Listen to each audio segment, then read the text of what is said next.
పూర్ణిమ ప్రతి సమస్యకి పరిష్కారం చూపే పౌర్ణమి వ్రతం. ఎప్పుడు ఎలా చేయాలంటే, ప్రతి మాసంలో వచ్చే పౌర్ణమి రోజు ఈ వ్రతం ఆచరించడం వల్ల విశేషమైన ఫలితాలు కలుగుతాయని జ్యోతిష్య పండితులు చెబుతారు.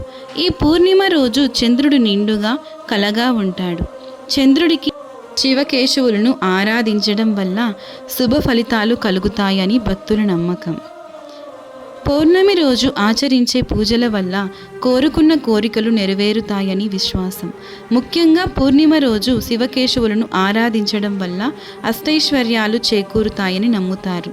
అయితే ఈ పౌర్ణమి వ్రతం అనేది ప్రతి నెల పౌర్ణమి రోజు ఆచరించే ఒక పవిత్రమైన వ్రతం.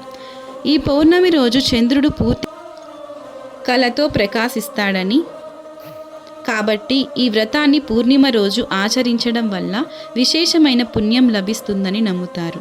ఈ పౌర్ణమి వ్రతం ప్రధానంగా చంద్రుడు శ్రీ మహావిష్ణువు శివుడిని ప్రసన్నం చేసుకోవడానికి ఆచరిస్తారు. ఈ వ్రతం చేయడం వల్ల చంద్రుడి అనుగ్రహం కలుగుతుంది. మన మనస్సుపై చంద్రుడి ప్రభావం సానుకూలంగా ఉంటుంది. ఇది మానసిక ప్రశాంతత, ఏకాగ్రతను పెంచుతుంది. అలాగే ఈ పౌర్ణమి వ్రతం ఆచరించడం వల్ల శారీరక, మానసిక ఆరోగ్యం మెరుగుపడుతుంది. ఇది ప్రతికూల శక్తుల నుంచి రక్షణ కల్పిస్తుందని నమ్మకం. అలాగే పౌర్ణమి రోజు సత్యనారాయణ వ్రతం ఆచరించడం వల్ల కుటుంబంలో శ్రేయస్సు, సంతోషాలు, సిరి సంపదలు కలుగుతాయని, అలాగే లక్ష్మీదేవి అనుగ్రహం వల్ల ఆర్థిక సమస్యలు తొలగిపోతాయని నమ్ముతారు.